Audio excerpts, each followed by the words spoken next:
Good evening, fans, and welcome to another exciting Channel 22 sports presentation. I'm Rufus Washington, joined as always by my colleague Dave Marks. We're at Leuzinger High School, home of the Olympians, as the Olympians close out the regular season campaign tonight against their Ocean League competitor, the El Segundo team. And El Segundo comes in with an overall record of 13-13, 7-6 in Ocean League play. Leuzinger coming in at 17-7, 10-3 in Ocean League play with an opportunity to wrap up the league title. Dave, you've done some background work on what this game means to the Olympians tonight. While we've got a moment, let's fill the fans in. Well, it's, I guess you could say, the fate of the Western world and the Ocean League, basically. If the Leuzinger Olympians win tonight, they are champions of the league. There are 4 things that can happen. 3 of them are good for Leuzinger. 1 is bad. But we will let you know that they do have a good shot if they win. They win tonight, they've got it. That's the bottom line, and we'll set the scenario for you later. Right now we're getting ready to jump. That's Chaz Foster in the center, tip controlled by the Eagles of El Segundo. We'll give her the Leuzinger starting lineup first. It has Ortega, Oscar Mighty Mouse Ortega, along with Brandon Connor, Chaz Foster, Cedric Allen Poe, and Joe Shepard. And Leuzinger with the first defensive stop, and they look to run, slow it down now. Connor out top along with Ortega. This lineup essentially a 3-guard lineup for the Olympians. Poe and Foster playing the big positions. Chaz, of course, playing the middle. Back out top, Joe Shepard. Right now, Leuzinger content to swinging around the rim. We've yet to get a score. Maybe our first turnover of the game. Official looks for help, and the back official, Sylvester Wilson, makes the call, and it's going to be Olympian basketball to retain possession. Inbound pass to Foster, and he puts it up and in from the paint. Leuzinger takes the early 2-0 lead. Chaz Foster coming off a 24-point performance in a victory over Torrance a few evenings ago. And that basket ties it up. That basket by number 22 for the Eagles. And, of course, that's J.T. Leach. Their lineup consists of number 15, Brian McClafferty, number 21, Ron Kano, 22, J.T. Leach, Deshaun Strong wears jersey 23, and Jermaine Hobson is number 34. That shot put up by Ortega, no good. It's going to be out of bounds. Look like the Olympians will maintain possession. Let me remind you again that the officials for tonight's contest, Charles Davis is the referee, and working with him is Sylvester Wilson. That shot no good. Joe Shepard with a nice rebound and jump ball. Possession arrow favors the Olympians. So Olympians getting a lot of cracks here in the early going, Dave. Yes, and this is a team that is going to be able to rebound with them because El Segundo has some big sophomores. They can crash the boards, and it's going to be a test with Chaz Foster and Brandon Connor on the boards tonight for Leuzinger.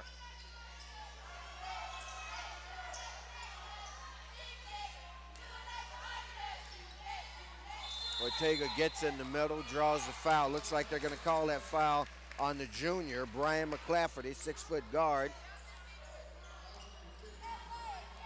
When you take a look at El Segundo, of course, you've got the likes of Deshaun Strong, a sophomore at 6'4", who plays big, and you've got Jeremy Hobson, 6'3". They have a fairly big front line for high school, you might say, and they're quite athletic, and their coach, Rick Sabowski, feels that they are going to be very competitive off the boards tonight. And Ortega's free throw ties it up. His second puts him ahead at 4-3 with 6:12 left in the first quarter here at the home of the Olympians.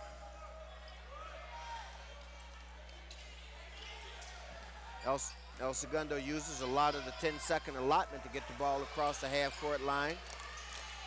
Well, they're sort of being forced to at this point, Leuzinger with the half-court pressure. They get the ball inside to number 23. He goes up, blows the layup. Foster comes down with the rebound. That was Deshaun Strong, counterpart to Chaz Foster in terms of jersey number. And he's also a counterpart in terms of his ability to score from in the paint. Even though he missed that shot, he's a good low-post player. Foster gets it inside. Nice touch pass to Ortega. Mighty Mouse goes to the rim. Well, that's what you call the old high-low pass. Worked to perfection by the Leuzinger Olympians right there. Reflection of good teamwork and good coaching. Of course, the Leuzinger head coach, none other than Travis Showalter in his first year here at the Olympians. And he's had an outstanding first year, Dave, with a 17-7 record. Leuzinger looking for one of those top seeds as they go into the Southern Section playoffs. Shepard with the steal. Shepard goes to the basket, a little off balance, puts it up, it doesn't go. Brandon Connor with the follow. First bucket of the night for Brandon Connor. He scored the last 9 points in Leuzinger's victory 2 nights ago down at Torrance, a thrilling 1-point win. He was the player of the game in the fourth quarter for the Leuzinger Olympians. And the Eagles of El Segundo take a timeout at the 4:45 mark of the first quarter on Lawndale's Community Cable Channel 22 as they trail by a score of 8-3. Well, when you consider that this is the third meeting between these two teams, you play twice in the conference, but Leuzinger saw El Segundo at the very big El Segundo tournament that took place in December.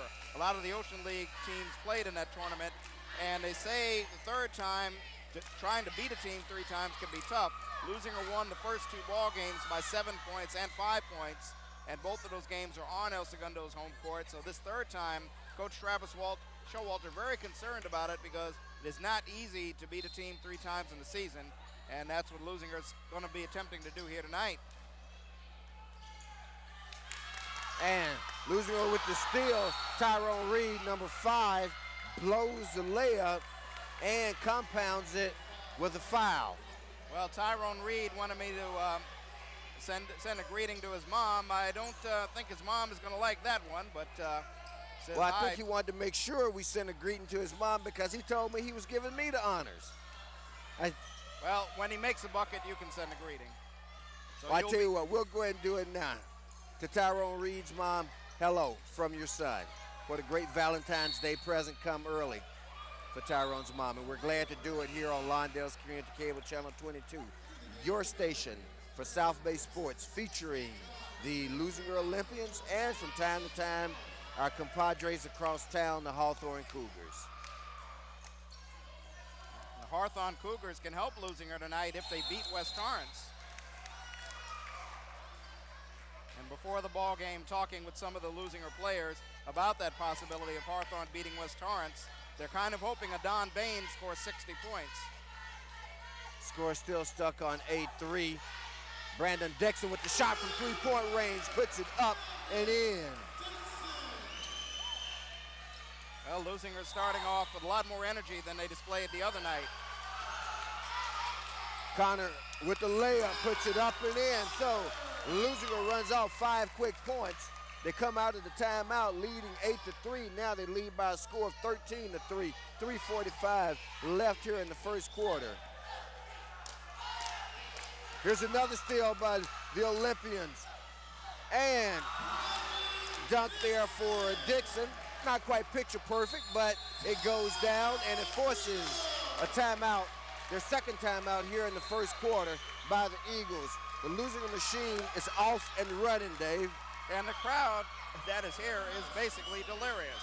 And I don't use that word delirious very lightly. This is the last home game of the year. They have a chance to wrap up a division title tonight, and they're acting as though they want to put the matter away very early. They have come out defensively with full court pressure, and that's been the difference. It was 3-2 off of the J.T. Leach 3-pointer, but since that point, they have been outscored 13-0. The Leuzinger Olympians on a 13-0 run. And the guys from the warehouse shoe sale here bringing some excitement. Done it, and they're playing with a lot of energy in this first quarter. Guys in the truck, if you can hear me, I'm having a very difficult time hearing Dave's mic. Whatever we can do to improve that situation would be appreciated. We'll work with what we've got, but I just want to make you aware that I am having sound difficulties hearing Dave's mic. Well, we may have to try Morse code. Back to live action. It is El Segundo's basketball coming out of the timeout. Once again, it takes some considerable time to get it across. They finally do. That should have been a travel, no call. I guess they say jump stop. That was Deshaun Strong scoring the basket. So they score out of the timeout, makes it 15-5. They've still got some work to do. Positive thing, it's early here in the contest, Dave. We're still first quarter action, 3 minutes left. Leuzinger by 10. For Leuzinger, they'll rotate about 8 players. Travis Showalter likes to keep a lot of bodies in and out. Here you see he's got the freshman in the ball game, Jonathan Smith, and of course Reed came in a few minutes ago. 1 on the shot clock. They get the shot up. Shot clock violation as the basket did not draw, or the basketball, I should say, didn't draw iron. So it'll be turnover to the Eagles. If we sound a bit excited, that's because the junior varsity game, the prelude to this one, was indeed a very exciting contest, Dave. The Olympians went down by a score of 61-58, but I tell you, in overtime, I might add. But it was a game that was played for 36 minutes. Foster comes down with the rebound. Good lead pass up to Connor. And the official says he traveled on the play. Well, that JV ball game was tied with a shot at three-point shot at the buzzer. And then, of course, that sent it into overtime and did not bode well for the Leuzinger JV. Final score in that one was 61-58, by the way. Here's still now by Connor. Scored a basket. Makes it a 17-5 contest now.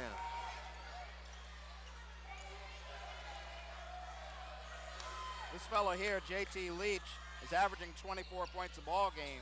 He hit that first three-pointer and missed the second one, but he scored 600 points in his career, and he is one of the top scorers in the Ocean League. Well, Leuzinger certainly, obviously, they obviously knew JT, as you said, having played this team 3 times, and they've swarmed him every time he's gotten his hands on the ball. That shot put up, no good. Rebound is going to be controlled by the Olympians. Dixon on the control, gives it off to Brandon Connor, who elects to walk it up. Swings it over to Reed, back out to Connor. Also on the floor now for the Olympians, number 10, Jonathan Smith. When you take a look at, as a couple of players on the bench will be coming in, you take a look at the way Leuzinger is playing defense, it's almost as though they took a page out of Torrance's book. Torrance came close to beating them 2 nights ago, a much smaller team and somewhat less athletic team than Leuzinger, but they simply pressured the ball all over the court and it paid off. That one's going to be short. Olympians looking to run. Ortega out front. Ortega misses the layup. Thought he had some contact, and Shepard does draw some contact. The squad on the floor right now for the Olympians consists of Double O, Oscar Mighty Mouse Ortega, along with Chaz Foster, Joe Shepard, Cedric Poe, and Brandon Dixon. And that's going to be Joe Shepard at the line to shoot 2. And there's, well, we almost saw it, sporting a Mighty Mouse tattoo, of all things.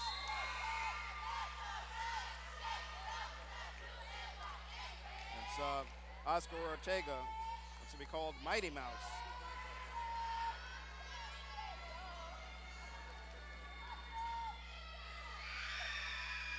And free throw, the second one, good for Joe Shepard. Makes it now an 18-5 score with under half a minute, or approaching half a minute, left here in the first quarter. Leuzinger completely dominating, Dave. Well, they are dominating because they're playing defense. And again, I'll repeat, they're simply taking a page out of Torrance's book, the Torrance Tartars. And the other night, they're doing what Torrance did to them. Although Torrance did not win the game, they gave them one of the biggest scares they've had in a long time. And they've come out here this first quarter, played with intensity. They've used about 8 players out there, substituting rather liberally to keep them kind of fresh and not tired. And so far it's worked, but here we see El Segundo going to the press, and it causes a turnover. And their press forces the turnover, Dave, as Ortega gets trapped on the sideline. So El Segundo inbounds the ball, as you see, it goes to JT Leach. Leach yet to get untracked other than the three-pointer that you so duly noted. There's a three-pointer put up. Draws iron, comes up short. They go to the rim, no good. Good follow. This time Foster comes down with it, so El Segundo gets a couple of cracks at it. And the whistle, or the horn I should say, blows to signal the end of one quarter. So after 8 minutes, our score, the Leuzinger Olympians 18 and the visiting Eagles of El Segundo 5. Right here on Lawndale's Community Cable Channel 22. Well, if you're just joining us, boys and girls, ladies and gentlemen, here's the situation. We have been telling you that Leuzinger can win the Ocean League title tonight, and these are the possibilities. There are 4 possibilities. 3 of them are good for Leuzinger. Possibility number 1, a Leuzinger win and a West Torrance win, Leuzinger wins the title. A Leuzinger win and a West Torrance loss, Leuzinger wins the title. A Leuzinger loss and a West Torrance loss, Leuzinger wins the title. The bad scenario is a Leuzinger loss and West Torrance win, and Leuzinger loses the title. West Torrance takes it. Tonight in the Ocean League, West Torrance is hosting Hawthorne. Hawthorne Cougars only 1 win on the year. That was against Beverly Hills. So Leuzinger's hoping their crosstown rivals are able to knock off Hawthorne. Culver City is at Torrance, and Miracosta is at Beverly Hills. 3 teams, Leuzinger, West Torrance, and Miracosta, are basically in. Only 1 more is going to make it. El Segundo, Culver City, and Torrance are 7 and 6. This ball game very important for El Segundo. If they lose, they can possibly get 3rd. If they win, they can possibly get 3rd. Rather, if they lose, they may be out. And as we open the second quarter, El Segundo opens with possession. Got a kick ball there, no call by the official. Now they're going no call on the kick. They're going to rule possession belongs to the Olympians. Poe brings it up, gives it off to Dixon. Now you got Dixon and Connor along with Joe Shepard, Poe and Chaz Foster. So this is one of Leuzinger's biggest lineups that they can put on the floor. Shepard shot up, doesn't go, but excellent follow by Joe Shepard, scored a basket. So Leuzinger opens the second quarter, same way they ended the first. And they're taking the press off, and they're basically look like they're in a sort of a man-to-man right now.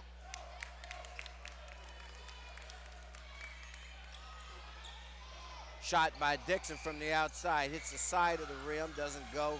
Rebound taken down by El Segundo in the hands of Leach.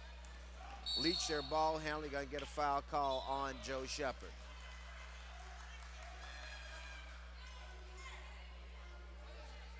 Well, right. Rufus, I have to me on my left a gentleman from the Leuzinger sophomore team that is right now 11-0 undefeated, and we were also told that the Leuzinger freshman team has won the Ocean League.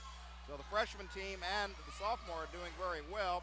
The JV is over 500, but having a little bit of problems, and of course the varsity trying to wrap up the division tonight.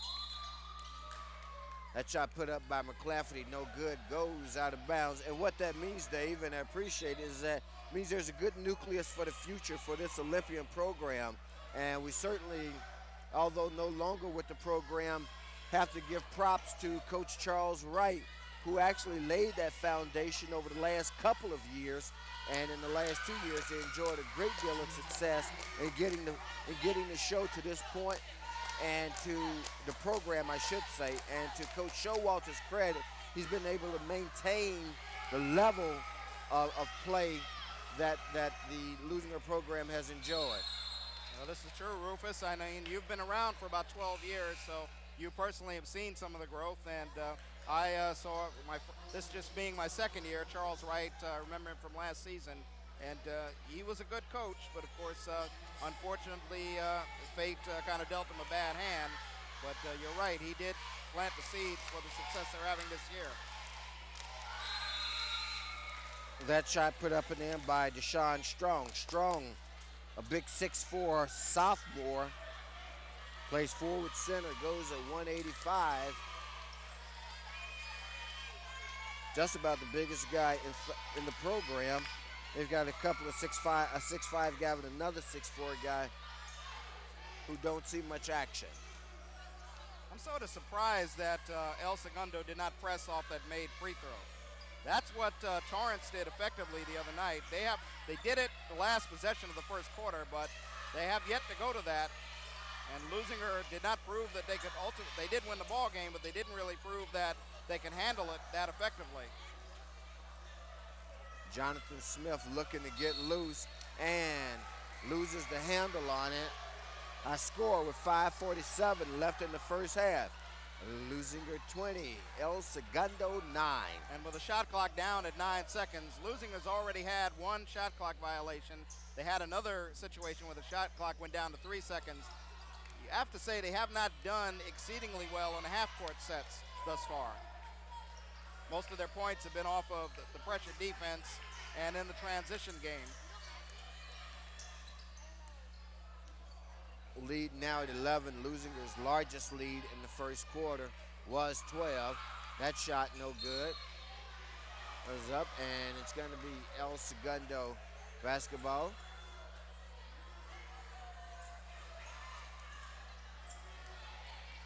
Leach with the handle out front against the defense of Jonathan Smith.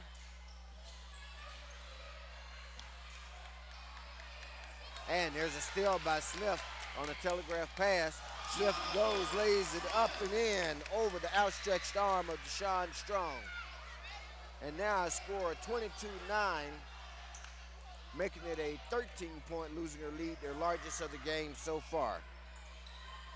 And anytime you see a freshman like him, considering the fact that they have a freshman team that won the league and you have a freshman like Jonathan Smith on the varsity, you can imagine that if he stays together academically and physically, he's going to be something by the time he's a senior. A score now 22-11 on the basket by the Eagles.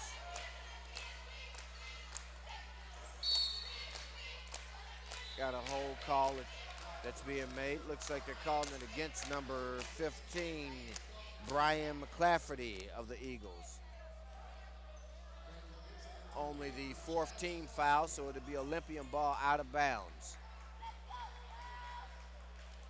Ortega set to inbound. Gets it over to Dixon. His shot from the baseline, no good. And JT Leach finally gets on the board again, makes it a 22-13 score.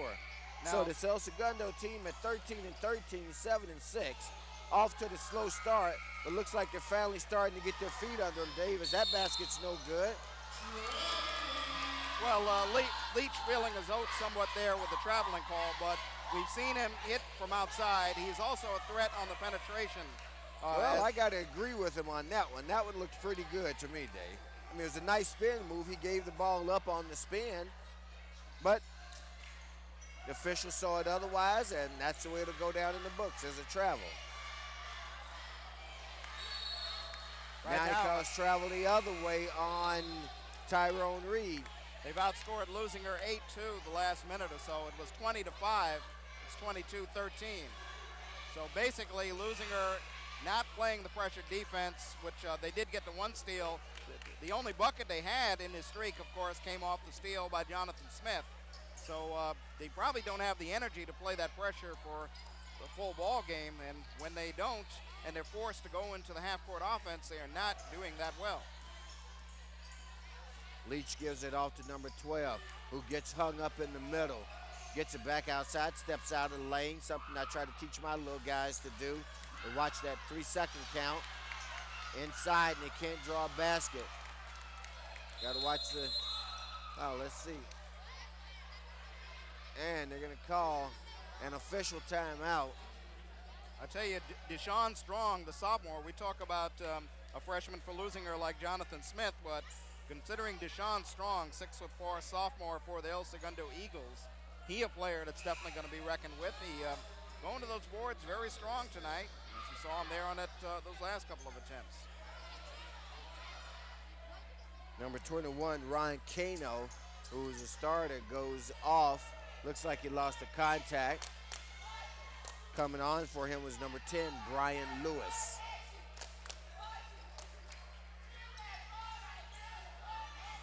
Foster back in.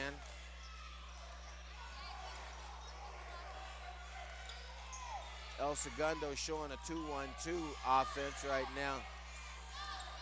Dixon with the ball, looking for room to operate. Dixon off balance, puts it up, doesn't get it to go. A lot of hands on it. And Connor comes away with it, brings it back out top. Yeah, he was calling for that ball in the left low post, but they weren't able to get it to him. They call the foul on. Looks like they're going to call that one. I want to be correct here. I'm going to guess that they called it on number 33. I couldn't see who it was, Cedric Poe. Somebody's been teed up, Rufus. It may be Coach Showalter. So, apparently, the referee took a look at the bench, gave the T sign, and we'll wait and see who the T is on, but it's definitely a tech on Leuzinger.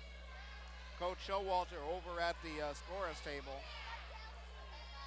So the Leuzinger offense right now in the half court is basically non-existent. They're just not running it well.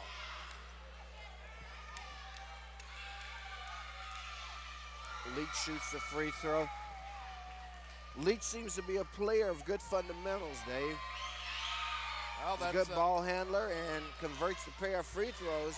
All of a sudden, when Leuzinger looked like they were going to blow the doors off of this El Segundo team, we've got ourselves a ball game, fans, with 2:33 left in the first half. Our score is 22-15. Well, Olympians still leading, of course. What got them the points, as we said, was the pressure defense leading to the breakaway buckets in transition. Their half-court defense is not too bad, but where they are not picking up on is the half-court offense. They're not running it very well at all.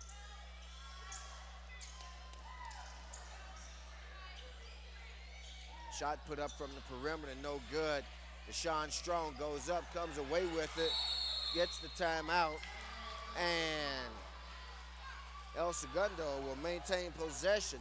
Gives us a chance to acknowledge the support of Leuzinger Athletics tonight, being shown by the warehouse shoe sale. We've seen them over at Hawthorne in the past, and this is our first opportunity to see them here at the home of the Olympians. They've been giving away T-shirts and hats and drawing a lot of excitement. Of course, anytime you're giving away free stuff, that's bound to get people on their feet. Yeah, they do get the crowd to rise a couple of times as they throw that stuff into the stands. And yeah, it's interesting. I've seen them at a couple of other games. I think I saw them at a Crenshaw Manual Arts game in the city. There you see their sign there. WWS standing for a warehouse shoe sale. And I got to tell you, the sponsorship and support of the program is welcome. Hasn't been something that either school had enjoyed in the past, and we're glad to see a local business step up to the plate and show their support. El Segundo basketball here with 2 minutes and some change left in the first half. They've acquitted themselves pretty good here. After trailing by as much as 13, they now trail by only 7 at 22-15 with possession and an opportunity overpassed at that time. And Kano is going to be called for the foul. Well, they're on the 10-2 run right now, but of course, the foul breaking up that possession at the 1:53 mark of the second quarter.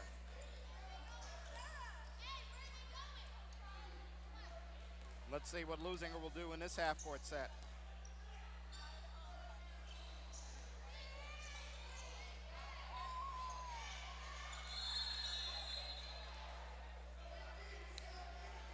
Time, as you can see, the ball was kicked, and it looks as though they're going to get Brandon Connor back into the ball game. Brandon Connor will come in for Shepard, so got sort of a big front line right now. Exactly. Quite frankly, that's one of the just about the biggest lineup that the Olympians can put on the floor. Obviously, if you take Ortega out and put Connor, not Connor, what am I trying to think of? I'll get to it in a minute. Tyrone Reed, certainly. Then you've got, well, Reed's on the floor, so I'll get back to that point in a moment.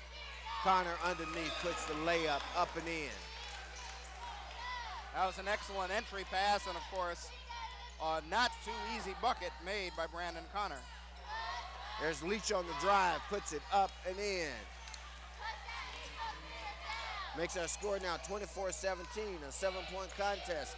We've got 1 minute exactly left here in the first half. Olympians now realizing they're in a dogfight with this 13-13 El Segundo team.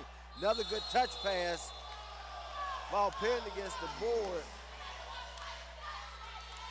Got to tell you, that's 2 good touch passes we've seen Chaz Foster make here in the first half.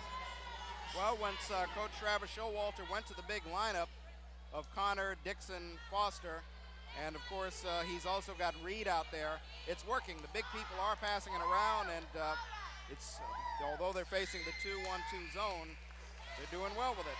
They earn a trip to the line.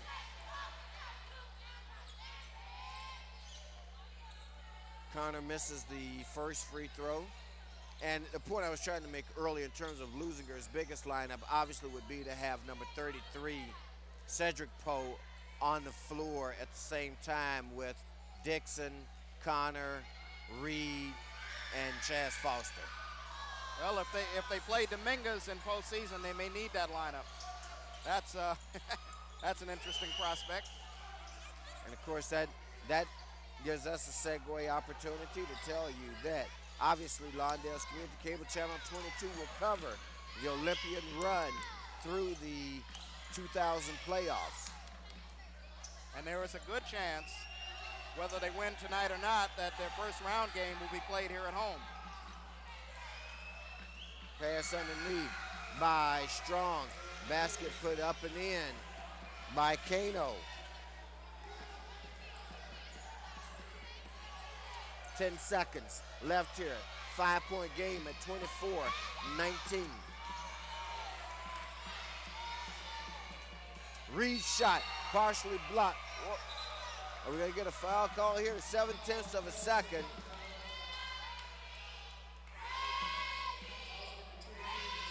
Well, in boxing, I believe they would say he was saved by the bell. Saved by the buzzer with 0.7 of a second to go. Foul committed by Deshaun Strong. So he picks up his second foul with 0.7 of a second to go. But it was a good attempt, though, because you have to try to block a shot like that. Except Deshaun Strong has played well. We'll have to see what his foul situation is as his coach gets him off the floor right now. Not wanting to risk another foul. I believe the young man has 2, but we'll confirm our stats as always at halftime. That free throw extends the lead back to 6. And that's probably where it'll stay. So after one half on Lawndale's Community Cable Channel 22, the Leuzinger Olympians lead by a score of 25-19. They scored only 7 points in that quarter. They were leading 18-5 at the end of the first quarter. They had a 20-5 lead, and they were outscored 14-7 in the quarter. It's 25-19. So since that point, since 20-5, they were outscored. What is it? 20 to 1. Well, forget about the math. They were losing or still ahead. Let's put it like this: a 14-point lead, a 13-point lead rather, has been cut to 6. So, I want you to enjoy the cheerleading show here on Lawndale's Community Cable Channel 22, and we'll see you at the start of the second half.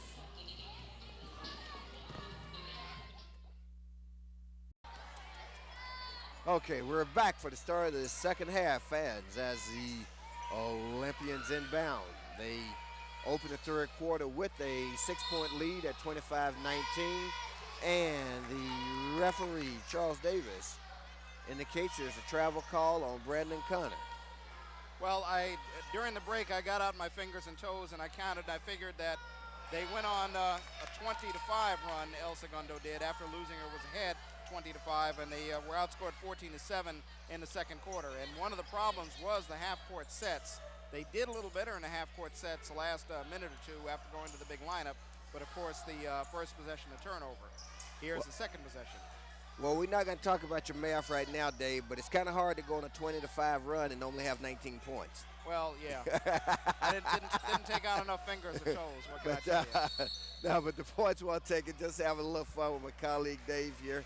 Early call looks like it's going to go against the Olympians, and it does. I did ask the officiating crew about the technical that was called, and it was an administrative technical, they indicated. Nothing said or done, but the players simply entered the game without checking in at the scores table first. Okay. Shepard shot from the outside. The tray goes. Makes it 28-19 now. Early in the third quarter, fans, game that Leuzinger had a great deal of control over initially. And El Segundo got back in the game. That shot put up from the outside by Hobson. No good, but Leach tracks it down. And you're going to have a foul on the play, and that's going to go against Joe Shepard. Leuzinger fouls in the first half. The only person in any near difficulty, and that was very minor, and that was Connor with 2 fouls. Strong and McClafferty for El Segundo had 2. That basket put up and in by Brian McClafferty, whose name we just called, makes it a 28-21 game now.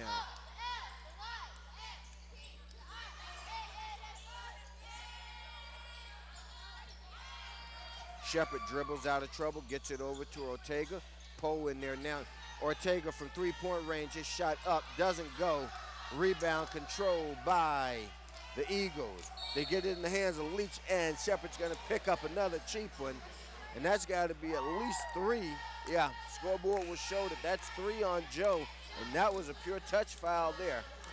And that's going to send Joe to the bench here early in the third, Dave. And they're going to have to bring the freshman Jonathan Smith in. The Leuzinger Olympians, as Ortega missed that last shot, have not had much success, from the perimeter. They've not been very consistent as far as perimeter shooting from the guards. That shot put up in there off the perimeter by McClafferty. So McClafferty's come in and hit a couple, and all of a sudden we've got a 4-point game, fans, at 28-24 with lots of time left here. El Segundo has worked their way back into this contest from being down by as many as 13 in the second quarter. And it's the inability of Leuzinger to attack the half-court defense. They do it here, but miss the layup. Strong's finger roll doesn't go. Leach pushes it up. Leach cuts to the middle, gives it off to Kano. They get it back in the hands of Leach. Leach looking for some driving room, goes baseline, gets trapped by Foster. Good baseline defense by Chaz Foster. Ortega down. Ortega goes for the layup. Kano tries to draw the charge. Referee disdains it as a flopperoo, Dave. Well, that's where most of Leuzinger's points have come, in that transition game. So Leuzinger now extends the lead back to 30-24 after El Segundo had gotten within 4. Now we're going to have a foul call. This one's going to be against Kano. Kano, of course, is the 6'1 senior. And as Chaz Foster grabbed that rebound, you see he was looking for the quick outlet. They were going to definitely run that time. They've been better in the transition and when they run. So Ortega, Smith, Foster, Dixon, and Connor. That's the 5 that's on the floor for the Olympians. And Chaz Foster scores for the Olympians. And that time they ran it well. Good entry pass in the right spot, and it leads to the easy layup.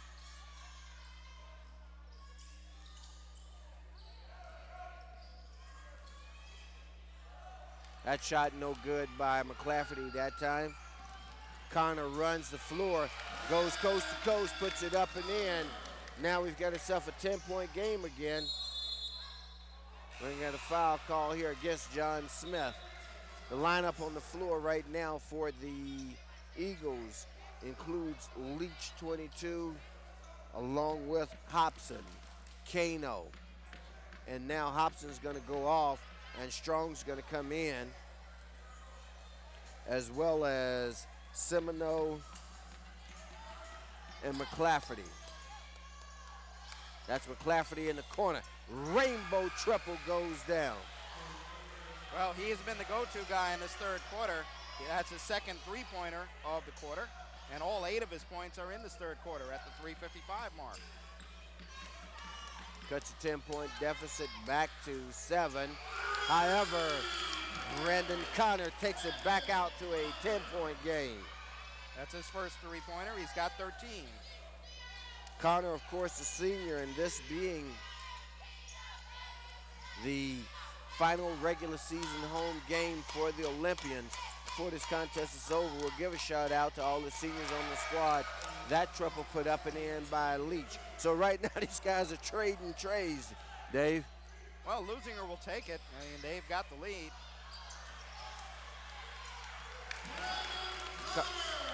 Connor uses his inside position, seals off the defender, and puts it back up and in to make it a 39-30 score with 3 minutes left here in the third.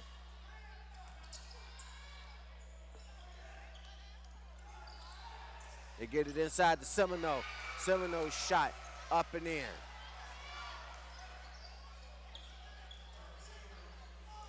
Was a 6-point game at the half at 25-19.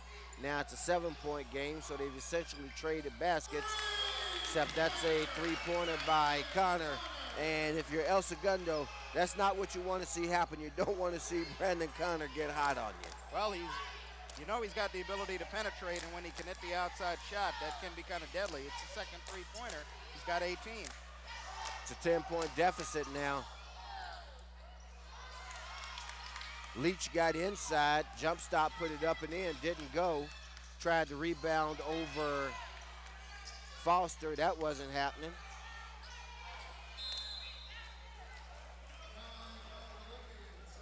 They got a 20-second timeout there to save a possible turnover at the 2:07 mark of the third quarter. And with the timeout, our score on Lawndale Community Cable Channel 22. Leuzinger 42, the visiting Eagles of El Segundo 32. Well, El Segundo, of course, coached by Rick Sabowski, veteran coach at El Segundo. And I hear some yelling and cheering in the background. Could it be that the women's basketball team has won the Ocean League? There was some sort of announcement made. We'll have to check on that. We were talking about Rick Sabowski. The reason why we mentioned Rick Sabowski is the fact that he coached Travis Showalter, the Leuzinger coach, and he was the one that recommended that Travis Showalter come here to Leuzinger. And Dixon puts up the triple. So Leuzinger, after having a big lead that got dwindled at the half to 6, they've come out here in the third quarter to take control, and right now they lead by 13 at 45-32. And this one right here, jump ball, the arrow pointing in favor of the El Segundo Eagles. Well, we mentioned the cheering. The Leuzinger girls basketball team has made it into here. Usually the girls, they probably played El Segundo at El Segundo. And I thought I heard they said someone won the Ocean League title. Maybe it was depending on another team losing and them getting the victory, because they went crazy once they heard the news. So we'll have to check that out. We know the freshman team won the Ocean League. And the freshman boys team? Yes. With the undefeated record you're speaking of? Oh, yes. 12-0? That freshman team? Yes. They got to be proud. It's hard to go undefeated at any level, and certainly it's no small feat that the freshman team went undefeated at 12-0. You consider they are competing against players that they're going to be seeing for the next 3 years as their competition hopes to move up.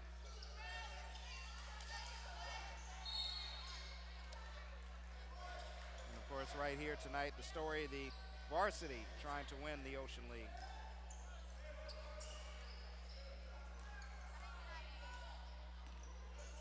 And if we find out that the girls were successful, Leuzinger will have pulled off the hat trick. That shot from way outside goes down for McClafferty. McClafferty's got several triples here in the third. Ortega's triple goes as well. Makes it a 48-35 contest. 1:11 left here in the third quarter. Well, Mighty Mouse got his three-pointer to go, got the roll. Got the friendly bounce on the rim there. Now we see them go into full court pressure, and this is where they were able to up the score in the first quarter. They do it at the 105 mark of the third. Let's see if it works again. That shot put up again by McClafferty, who's been on fire here in the third. 48-37 game. We've got under a minute left in the third quarter, fans.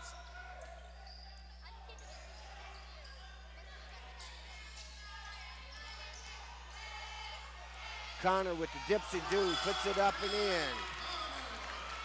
50-37 our score now. He's got 20 points. May have used that elbow a little bit, but of course not overly flagrant, and he gets credit for the bucket on the turnaround.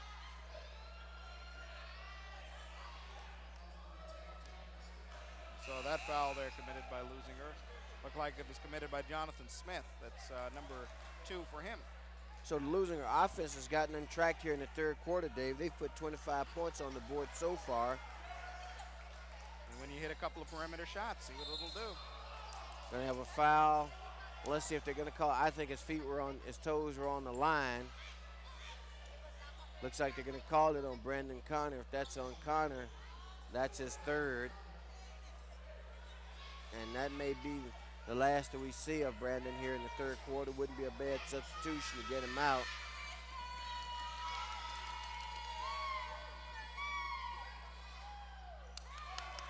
Free throw by Strong, no good.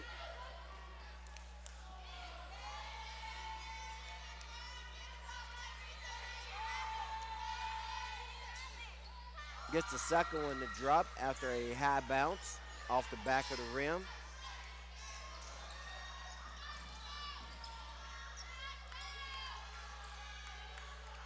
Shot clock is off here, 18 seconds and counting. Connor with it. Connor goes to the lane. Connor goes down.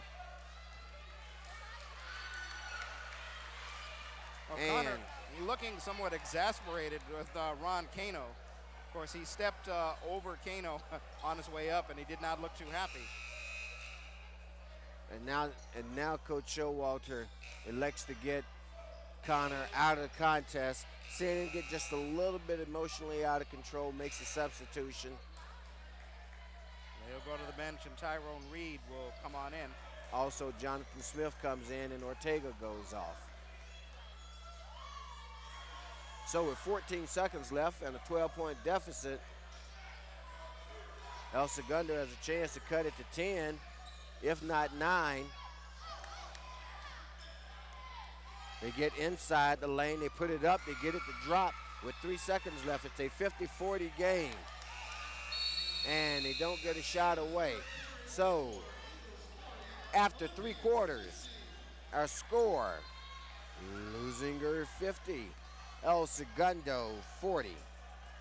That quarter, the Olympians put 25 on the board. El Segundo put 21. So they outscore them by 4 to extend the 6-point halftime lead to 10 on Lawndale's Community Cable Channel 22. Yes, Rufus, I'm amazed at your quick mathematical ability, but as far as emotions right now, these next 8 minutes are going to be big, not just for Leuzinger that's trying to win the division, but for El Segundo that's trying to stay alive, because if they win, if El Segundo is able to pull this game out, they can pretty much wrap up 3rd place. They'll have a good shot at it. If they lose, they'll drop to 5th, and they may be out. They're only going to take 4 teams, and they could actually be in a tie for 4th, but would wind up with the lesser record of one of the other opponents that they'd be tied with. But in talking with Rick Sabowski before the ball game, they said it's pretty much win or die for them here tonight. So they're going to go all out in these next 8 minutes. And you can look for J.T. Leach, Brian McClafferty, who was the hot man in that 3rd quarter. He had 13 points all in the 3rd quarter. And for the Leuzinger Olympians, they could be 8 minutes away from their first ever Ocean League title, if they hold on. Joe Shepard now with the handle.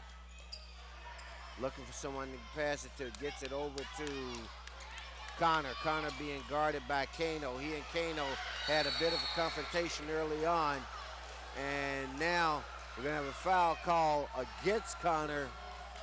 And if that's against Brandon, that's going to take him up to 4 fouls here early. And he's going to have to come out. We've got 16 seconds. Let me correct. Yeah, 16 seconds. Well, Brandon Connor, a player who definitely plays with a lot of emotion. He wants to do well. He did not play many minutes in the last ball game, the victory over Torrance, until that fourth quarter when he was fresh, and he was the difference. 9 points down the stretch, and the big pass to pull the game out. Here, of course, playing with some emotion, wants to take things into his own hands, and picking up that fourth foul, not a good thing to just start the fourth quarter just into it. When you're going to need his offense, you're going to need him out there on the court. And so they are asking Tyrone Reed and possibly Mr. Poe Cedric Poe to have to step up big at some point. Officials having a conference right now. They're going to bring the two coaches together. As I mentioned, a lot of emotions right here. Both teams know what's at stake. Leuzinger is in the playoffs one way or another. They just would like the glory and the special feeling of winning a league title on their home court. Of course, winning a league title is far from winning the CIF Southern section. And, of course, it's far from winning the state, but it is significant. I mean, you can hang a banner in here that says Ocean League champions, and that's something to look forward to. There's talk about them getting T-shirts, caps, and that sort of thing. And, of course, El Segundo, they want to stay alive. If they lose, they may not be in the postseason. So a lot of emotions, and you look at some of the seniors. This man is going to go to the line here, Leach. He's a senior. You've got Ron Cano, who was battling earlier with Connor. He's a senior. So think of how the seniors feel. This could be it. They don't pull this out in the next 7:35. This is the last high school basketball game they will have played.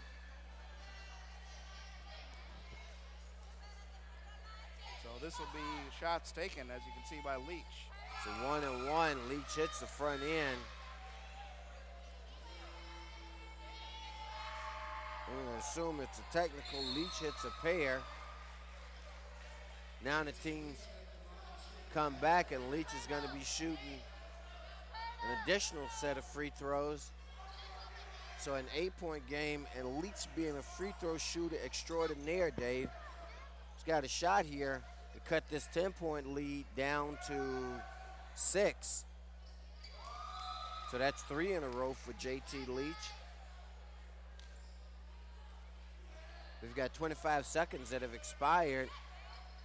And in 25 seconds, they've picked up 4, cut the deficit to 6, and they've gotten a 4th foul on Brandon Connor, and they come away with the steal. Right now, El Segundo, Dave, has control of this basketball game, even though the score doesn't reflect it, but they are in control.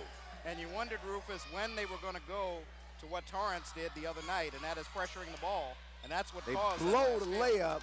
That was strong inside. Boy, that would have forced a timeout if they had made that one, I believe. Now, this is, you did not see the Torrance game, but this is what Torrance did to them. They pressured the ball all over the court, and you wondered when El Segundo was going to go to it, and they decided to wait till the fourth quarter to do it. Dixon went baseline, couldn't get it to go. Chaz Foster looking baseline now, steps out behind the three-point line, gets it over to Reed. Reed puts it in the sure hands of Mighty Mouse. Mighty Mouse, otherwise known as Oscar Ortega. Joe Shepard, also a sure-handed ball handler.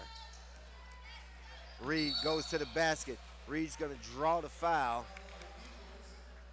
Their hope is that it's going to be, and it is, on Jeremy, or Jeremy is the way they show it on the program, Jeremy Hobson. And for Jeremy Hobson, that's number 2. But the important thing right now is Jeremy Hobson and Deshaun Strong were doing a number that time on Chaz Foster down low. Chaz Foster and Brandon Dixon. They were denying them the ball, and that's the big key. And, of course, it's a good thing when you have someone like Tyrone Reed try to take it to the hole. Of course, you want to draw the foul, but if you can't hit your free throws, you're not able to capitalize. Kano and McClafferty go off for El Segundo. I don't think you'll see them off the floor long. And Leach gets a smart timeout, a timeout that the NBA has disdained, and that is the falling out of bounds, give me a timeout call. Well, Coach Travis Showalter did not agree, but it turns out to be a good play. It saves them a possession, and possessions are of the utmost importance at this point.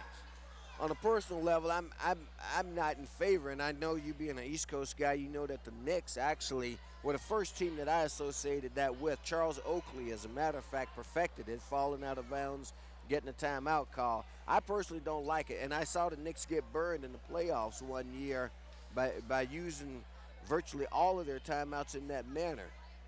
I mean, you saw the Knicks get burned in the 1970 playoffs. Well, it was even more recent than that. It was in the 1900s. It was closer to 1990 something. Of course, we won't talk about the Knicks' failures in the playoffs the last couple of years. They have been to the final dance. Haven't quite been able to get over the hump yet, though. Yeah, I mean, it is good to go to the finals. I mean, you know, it's just a matter of you don't want to get swept in any round of the playoffs, and the Knicks have yet to have that done to them. Let's put it like that.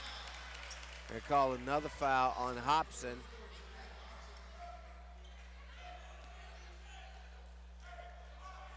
My sense is that scoreboard didn't show it's on Hobson, but it would appear that it should be on him.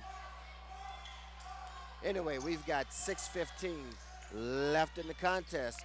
Leuzinger's lead, once 13, now 6. With Brandon Connor on the bench, but Joe Shepard puts the 3 up and in. Well, they needed a little something to break the ice there, and Joe Shepard, the junior, picks it up. Gonna call Chaz Foster over the back on that one. This is showing all the signs at the 5:53 mark of being a very long 8 minutes, particularly for the Leuzinger Olympians. Well, this El Segundo team, Dave, continues to hang around. They won't go away. They take advantage of what you give them as Deshaun Strong steps to the line, hits the first free throw, makes it a 8-point game. Gets the second one to go. It's back to 7 at 53-46. And on the pressure by Jeff Knock, the senior, 6-foot guard, 160 pounds. He's going to get the foul.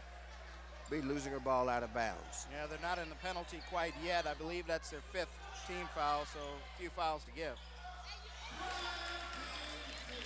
Dixon goes to the basket, scores a deuce, makes it a 55-46 contest. A lot of contact under the basket. They're going to call blocking against Chaz Foster. They show that as Foster's second.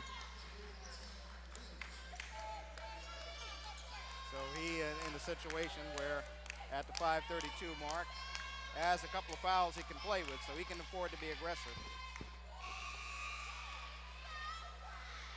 Step 2 comes on now. McClafferty comes back on as Knock goes off.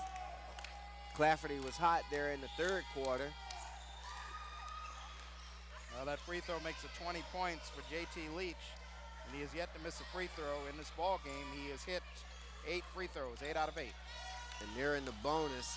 It's a 7-point ball game, 55-48, 5:15 left in the contest.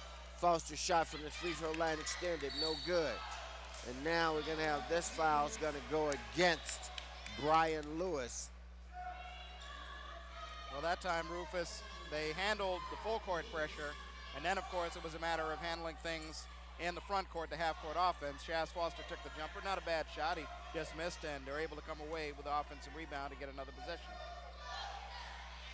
Ortega inbounds to Dixon. Doesn't go. Reed goes over the top. What's the call? Well, they're going to give this one to Reed. Or are they? Well, one official signaled it to Reed. The other official signaled that it was against El Segundo. Now they make the decision that it is against El Segundo, and they are going to attribute it to number 34, Hobson, and that's Hobson's 4th foul. That's a factor because even though he's not scored a lot of points, he's been effective in the defense back there guarding that baseline. 1-1. Doesn't get the front end to go, and the rebound comes off to El Segundo. They put it in the hands of J.T. Leach. He comes up against the defense of Joe Shepard. Gives it off to McClafferty now. Over here to Hobson.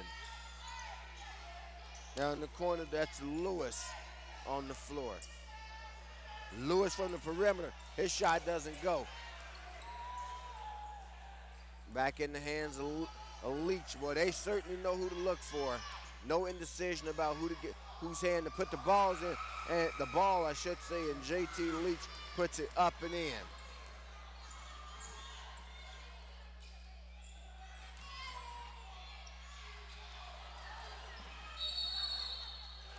And you're going to get a travel call against the Olympians on the offensive rebound. Well, this quarter is moving very slowly, 4:24, and it's a 5-point ball game. Leuzinger holding on to a 5-point lead. That shot from the outside put up, it's short.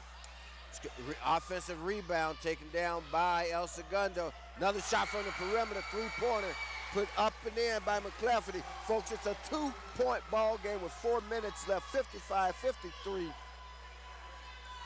Leuzinger trying to hold on here to claim its rightful share. That one no good. He's gonna have to get Brandon Connor back in and right away. And now you see Connor over at the scorer's table. El Segundo with an opportunity here to go ahead. I don't think they've led in this contest. They missed a chance to tie, and they're on the follow-up. Strong puts it up, and we're back to where we started at, Dave, at 55 all with 3:30 left in the contest. Leuzinger forced to use a timeout on Lawndale's Community Cable Channel 22. Well, El Segundo actually did lead 3-2 off the, it was 2-0, and then Leach made the 3-pointer, the first 3-pointer of the ball game. So they haven't led since about the minute mark of the ball game, and this was a 15-point lead for Leuzinger at one point. It's not so much getting Brandon Connor back into the ball game, although that helps. It's a matter of, again, they are not running good half-court sets when they have to. They hit a couple of shots, and they are very confident with going to the outside shot, but they are going to simply have to get the right people driving to the hole. I mean, you have someone like Tyrone Reed going to the hole, but he shacks his free throws. So you're going to have to get the right sort of person driving to the basket, and that will be one thing that'll help. Well, we've got 3.5 left as Leuzinger tries to wrap up the Ocean League title, but El Segundo refusing to fold. Ooh, that's one of those could have gone either way. They're going to say Connor drew the contact on Strong, and that's 4 on Strong now is what the scoreboard's indicating. So you got a lot of key players on both sides in foul trouble, Dave. Yes, you do, as he shacks the free throw, and they lose the rebound. And Connor misses the front end of the 1-and-1. El Segundo, as you mentioned, now with their first opportunity to take the lead since they led at 3-2. And they do on the basket by Strong. Well, they're doing what their JV did, although their JV team waited until the closing stages of the ball game to hit a three-pointer. They've got to get something in the post here to Shaz Foster. And Foster gets down low. Foster's fouled on the play. He's going to go to the line to shoot 2. Fouls on McClafferty.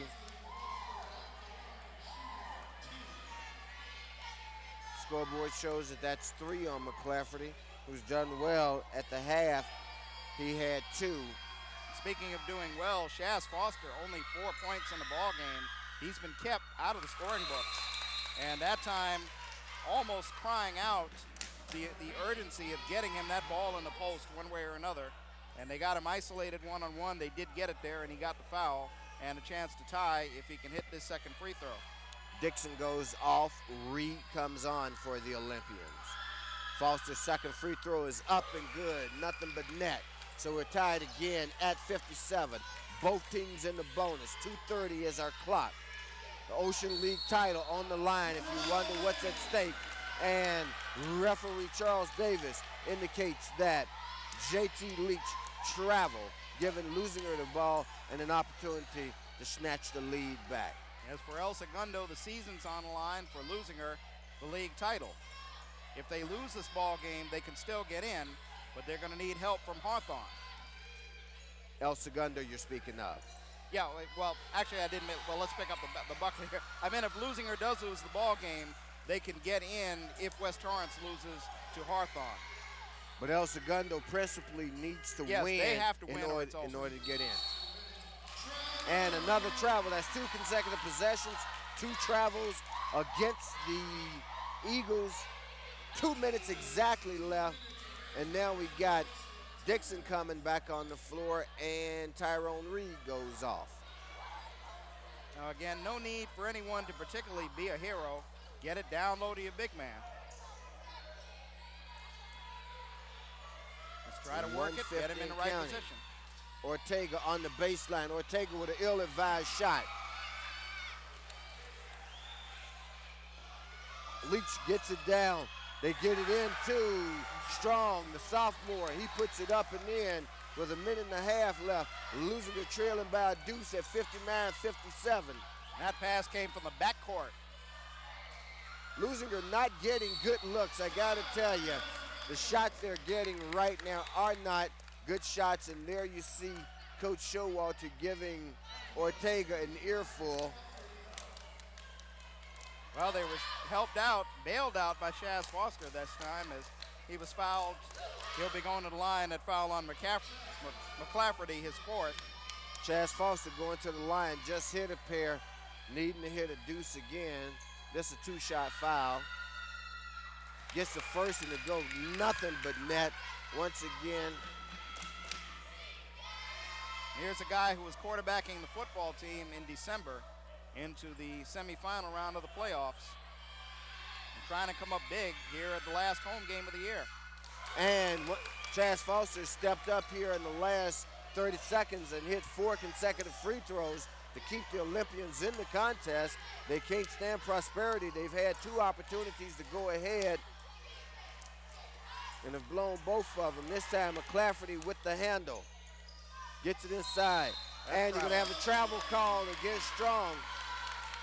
Well, El Segundo hasn't been too smooth himself. That's about 4 travels in the last 5 trips. Although that last possession inbounds to Ortega. And you're exactly right, Dave. They've not protected the ball very well themselves.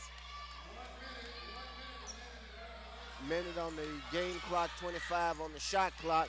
Tough pass inside. Foster off balance, doesn't get it to go. It's going to be losing her ball out of bounds. And for the 3rd consecutive time, not good looks at the basket. Off balance shots, and now we've got a timeout on Lawndale's Community Cable Channel 22. 52.1 seconds left. You talk about an exciting night, Dave. First, the JV game goes into overtime. The freshman team clinches the season with an undefeated record, and now the varsity being pushed to the limit here as they try to clinch the Ocean League title. Well, that last play, I think the reason why Shaz Foster had problems with it is because he was being played well by Deshaun Strong. That's been a big matchup all night. Looking at it point-wise, Deshaun Strong is at 13, and Shaz Foster, 8 points, of course. He was only had 4 points until he went to the line and hit those last 4 big free throws. So Strong has had the better of it tonight simply because he's had players that have been able to get him the ball. You look at that last pass that came from half court thrown by J.T. Leach to feed him on the baseline, and he got the bucket. And Foster has not been quite as fortunate. His teammates have not been able to get him the ball. He's been banged around. It's been a tough night for him. But right here, it'll be a Leuzinger throw-in with 52 and 1/10 second to go, and the score tied at 59. So Davis set the table for us. The key is Leuzinger has possession inbounding. And they throw it away on the inbounds play. The inbound attempt there, and they're going to call travel on Kano. Ortega makes a poor play on the inbound. And they get away with it, though, as Leuzinger is going to retain possession on the El Segundo turnover. Gets it out top now to Joe Shepard. 45 on the game clock, 32 on the shot clock. Now they just have to be patient and smart. And the basket's up and in. That's Connor with the basket. They say the basket's good. The foul is on Deshaun Strong, and if that's Strong, that's 5 on Strong. And with 34 seconds left, that's going to send Connor to the line with an opportunity to make it a three-point game. Well, as Rufus with 34 seconds, of course, far from over. But if this game ends with Leuzinger on the positive side, this could be the moment of the game because he took matters into his own hands. And again, that's one of those close plays, but the officials felt that he had position and that the defender, Deshaun Strong, committed the block, didn't move. So a tough break for El Segundo because Deshaun Strong, 13 points, has played well. He's fouled out, and he has to take a seat. And Connor hits the free throw to make it a three-point game with 34 seconds left. JT Leach has the ball. And between JT Leach and McClafferty, you got to believe that's where the shot's going to come from. McClafferty now with possession. McClafferty from downtown. 62 all, 17 seconds left. The shot clock is off. Leuzinger has to maintain possession. Now you get a travel call. It's going to go against Joe Shepard. Well, Rufus, that's simply not knowing the game situation. There's nothing you could say but that. I mean, you're going to travel. You can't help traveling sometimes, but it's not knowing how much time is on the clock. And so we got 10 seconds left. Are we looking at another overtime? We're going to get a timeout first on Lawndale's Community Cable Channel 22 as JT Leach asks the referee, Charles Davis, give me time with 9 seconds left in the contest. Score tied 62 all. The crowd at a fever pitch, man. We've seen 2 great games tonight. What a way to close out the regular season. Of course, we're getting ready for the playoff run of the Olympians. Well, you know, you might hear some happy hearts over at West Torrance right about now. They are playing Hawthorne, and you don't want to assume anything. You never want to, I mean, who would have assumed that Beverly Hills would have beaten them last week? But with 7 seconds to go, El Segundo is in the driver's seat. They are on the verge of knocking Leuzinger out of first place, out of the Ocean League title, which means the only way they will claim the title would be for West Torrance to lose. If they lose in this next 7 seconds and West Torrance wins, West Torrance has done almost the impossible. And the shot clock shows 7.8, the lineup on the floor for the Olympians. I don't think we aren't going to have time to get it to you. Reed goes for the steal. Fortunately, doesn't draw the foul. Because, of course, free throws will be taken if there is any foul committed. And now they get it in. It's in the hands of McClafferty. McClafferty's going to put it up. Doesn't go. Follow, no good. They can get, and the time expires. We're going to OT, fans. They had a couple of cracks there. They couldn't get it to drop. And at the end of regulation, our score is 62 all as the Olympians get outscored by a margin of 22 to 10, 22 to 12, I should say, to end up tied after 3. Well, I heard Bill Russell say many years ago when a playoff game, Eastern Conference Championship game, went into overtime once, he said, "Who needs this?" This is the second overtime game tonight. Of course, the almost a carbon copy of what happened to the JV team. They were tied with a three-pointer with about 3 seconds to go. That game went into overtime. It did not bode well for them. when you go into OT, you have to think of foul situations. Of course, Deshaun Strong already fouled out of the ball game, and for Leuzinger, you're looking at Brandon Connor playing with 4, a couple of other people deep in foul trouble. So that's always the factor is, of course, the team fouls don't turn over. So at this point, both teams are in the bonus, but it is personal fouls that count, and it's also stamina that counts at this point as you get set to go into the overtime. And, of course, the overtime is a 4-minute period, fans. It is a 4-minute overtime, not 8 as is a regulation quarter. Tyrone Reed set to jump center. He's going to jump against Hobson. Reed on the floor, along with Chaz Foster, Brandon Dixon, Oscar Ortega, and Brandon Connor.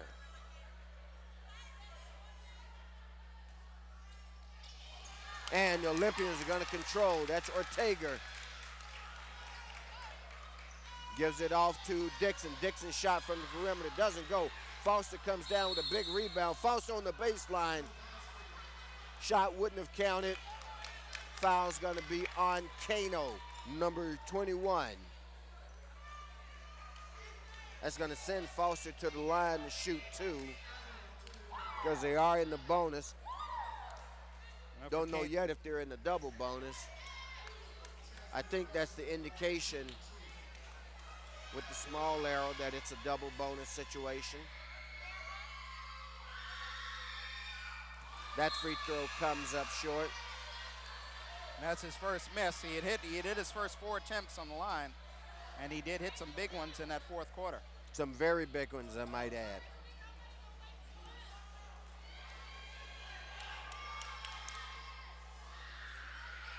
Just to give him the first lead of the OT. And it does. So Foster converts 1 out of 2. Makes it a 1-point game at 63-62 for the home team. And now we got an offensive foul called against El Segundo. They call it on McClafferty. And if that's 5 for McClafferty. Gets a friendly pat from Brandon Connor. Connor knows that McClafferty is a gamer. He single-handedly kept his team in the game in the fourth quarter in particular, I should say. And that foul came away from the ball. It's a tough break. Of course, trying to battle for position down low, and the referee under the basket saw it. And that's why it was called. But Tyrone Reed will go to the free throw line, and he's only hit 1 out of 5 attempts. But it's a 2-shot foul, so he can relax on the first one. Gets it to drop. 62-point lead now for the Olympians.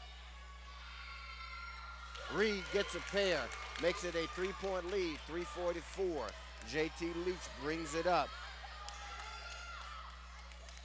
And we'll get the El Segundo lineup for you in a minute. And that foul is going to give us an opportunity to do that out on the floor. And let me just get it straight right here for you.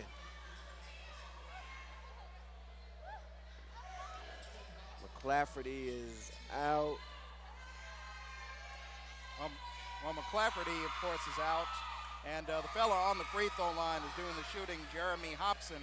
He is their only potential low-post threat at this point. So with McClafferty being out, and, of course, Strong being out. So they missed the second one. It's a 2-point game. Dixon has the ball. Dixon tells Ortega to come back and get it. Leuzinger content to run some clock now. On the floor for El Segundo is Knock, number 12, Kano, 21, Leach, Semino, and Hobson. Ortega handling out top. They bounce it around the perimeter, looking inside. Foster being guarded by Semino. Foster goes to the basket. He's fouled as he goes to the basket by Knock. I believe they're going to call this on number 12.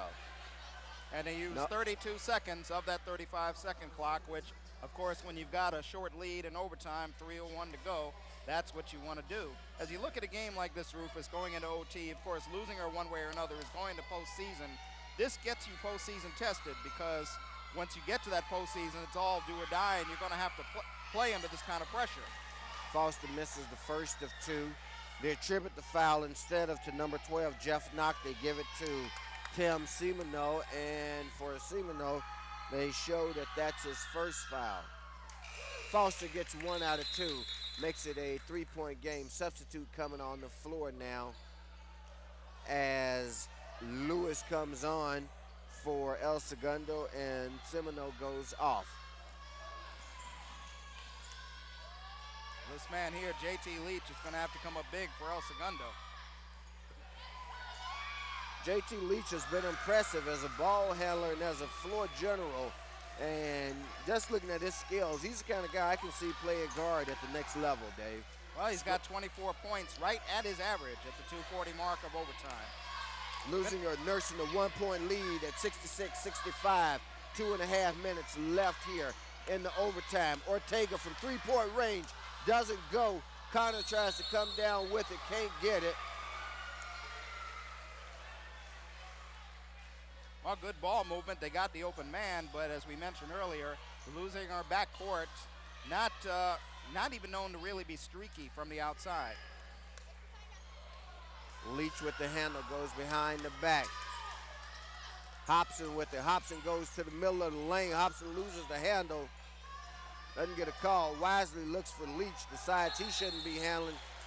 And now you're going to have a foul call on Ortega as he tries to fight through the screen. Referee says a little too much contact.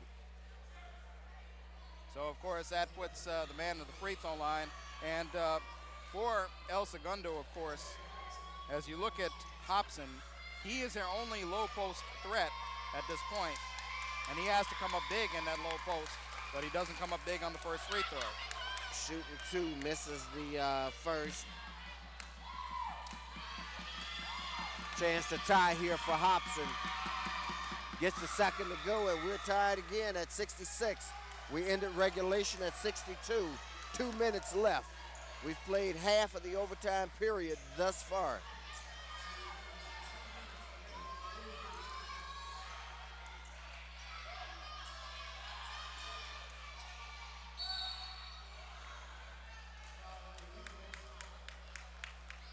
Well, he draws the foul. That time, Brandon Dixon goes to the baseline, goes to the right baseline, and if nothing else, he earns the trip to the free throw line, as it appeared that that last foul was committed by Ron Cano, so that's 4 for him.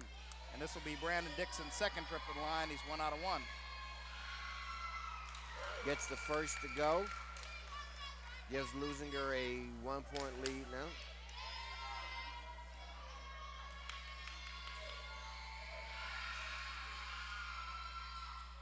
Misses the second. Can Leuzinger maintain possession? No. Tracked down by Leach. Leach pushing it up. Leach staring at a 1-point deficit. Leach goes baseline, puts it up, draws the side of the backboard. Leuzinger looking to run now. Dixon on the wing, slows it down, gives it off to Tyrone Reed. They've missed some big free throws in this overtime where they'd have a little cushion. Connor now with the handle. Dixon outside. Dixon from way downtown doesn't get it to go. Minute 15 left. Ball back in the hands of JT Leach. I love a team that knows who their floor general is, who to give the ball. There's no arguing about sharing the basketball. JT Leach is the point guard, floor general of this team. Ball stays in his hand. Connor knocks it out of bounds. Well, we got 1 minute to go in this OT. Losing our Olympians by 1. Trying to nail down the Ocean League, and El Segundo trying to keep 99-2000 alive. Big possessions here for both teams. And he'll draw the foul. Let's see who it's against. Well, fortunately, Connor wasn't near it. Looks like they called it on number 5, Tyrone Reed. That's a good thing. Brandon Connor didn't pick it up because he has 4. The bad thing is JT Leach goes to the line where he's virtually automatic. Leach draws a lot of iron on that one.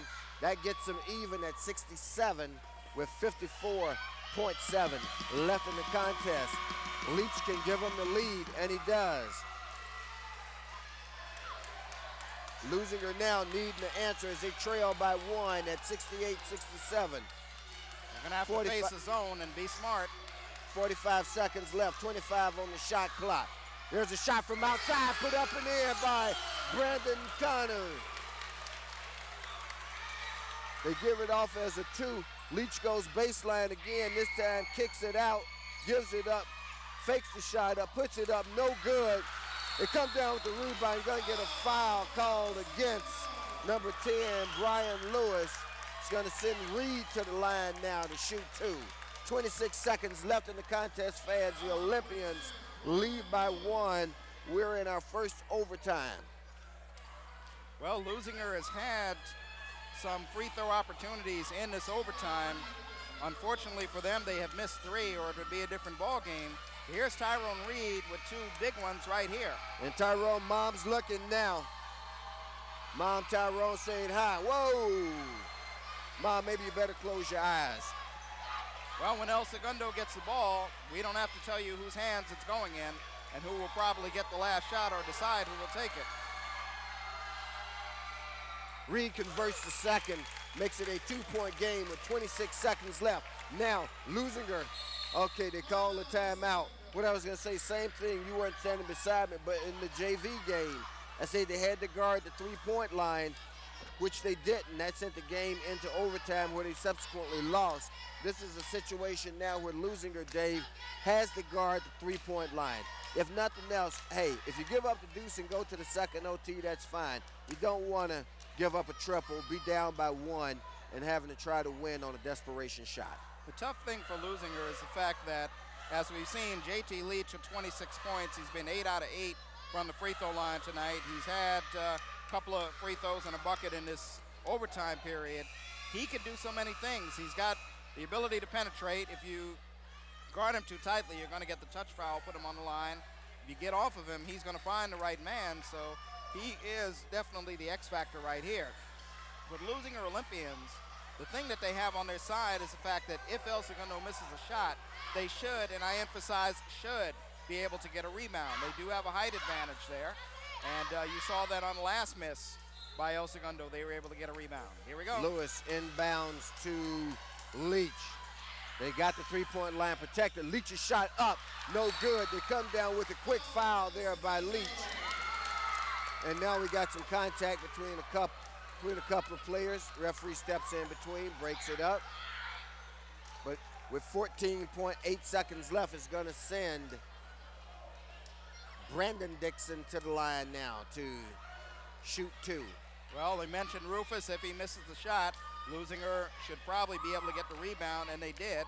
Now Dixon, who has hit 2 out of 3 attempts, is going to have to come up big here.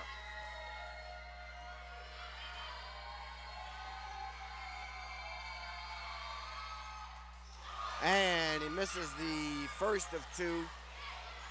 14.8 seconds left. Leuzinger up by 2 at 70 to 68, fans. Second one goes.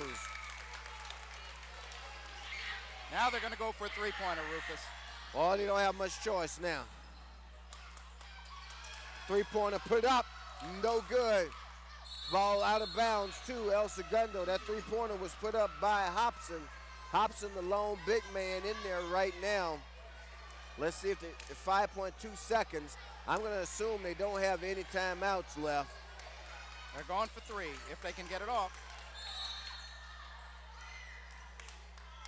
They have a foul call here against the Olympians. They're going to call that foul on Brandon Dixon with 1.6 seconds left.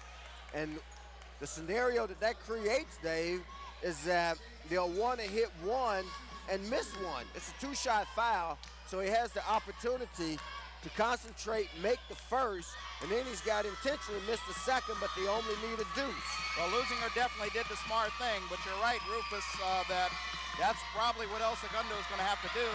I don't think he's got any choice. Whoa! Now he's got to miss the second.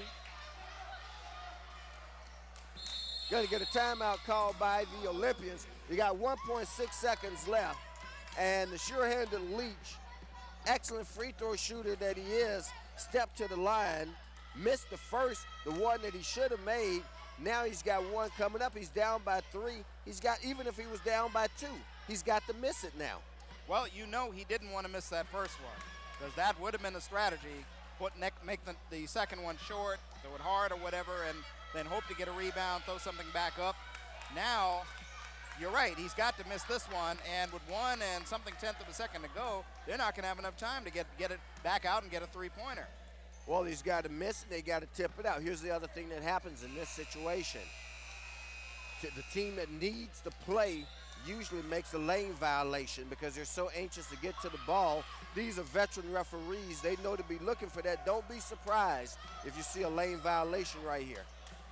Well, the Leuzinger Olympians trying to nail down a title. They might be 1 and 6/10 seconds away from doing it. They're up by 3 in this overtime. And, of course, El Segundo trying to keep their season alive. This senior man, J.T. Leach, may be playing his last 2nd and 6/10.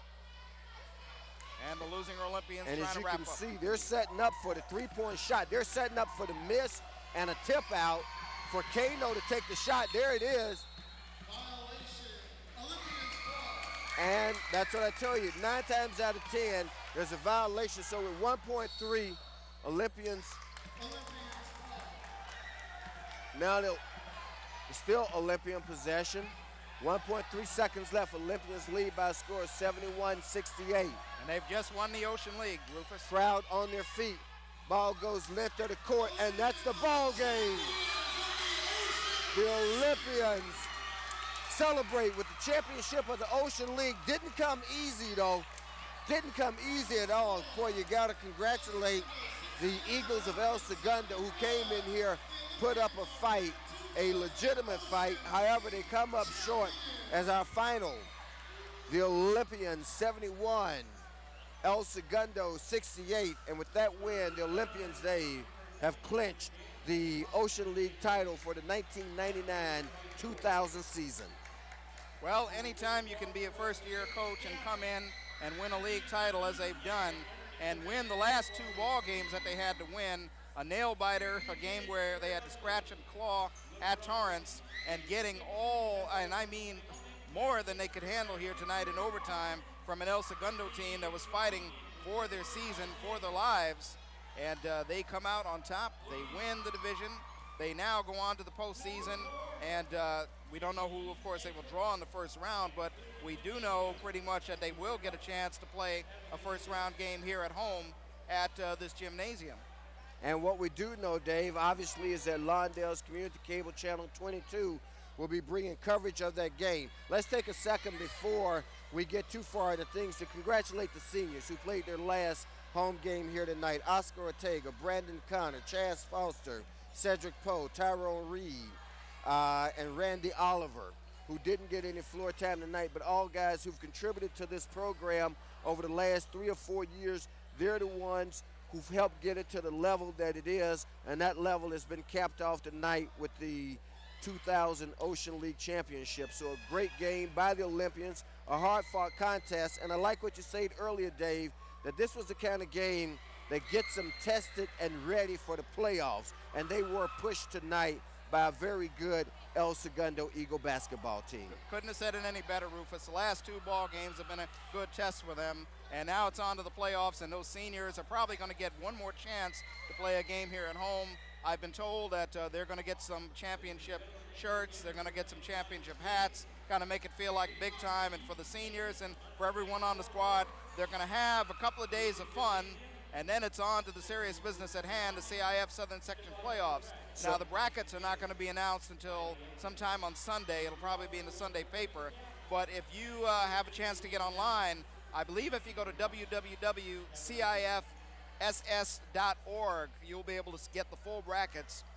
If you follow Leuzinger or you follow any other team in the Southern Section, if you follow a team in the City Section, you can go to www.cifla.org. All of the CIF LA City Section and Southern Section brackets will be in the paper on Sunday, so you'd want to check it out, find out where Leuzinger will play, and as you mentioned, Rufus, Channel 22 will get the chance to cover it. It will be a pleasure. It's going to be our first basketball playoff in quite a while, and we'll be ready for it. So, once again, fans, from Leuzinger High School, home of the Olympians, our final tonight, Leuzinger 71, El Segundo 68. And that victory means, once again, that the Leuzinger Olympians in their first year under new head coach Travis Showalter cap it off with the 1999-2000 Ocean League Championship. Our congratulations to the Leuzinger Olympians, and as Dave has mentioned, want you to join us for the playoff run for the entire crew here at Lawndale's Community Cable Channel 22.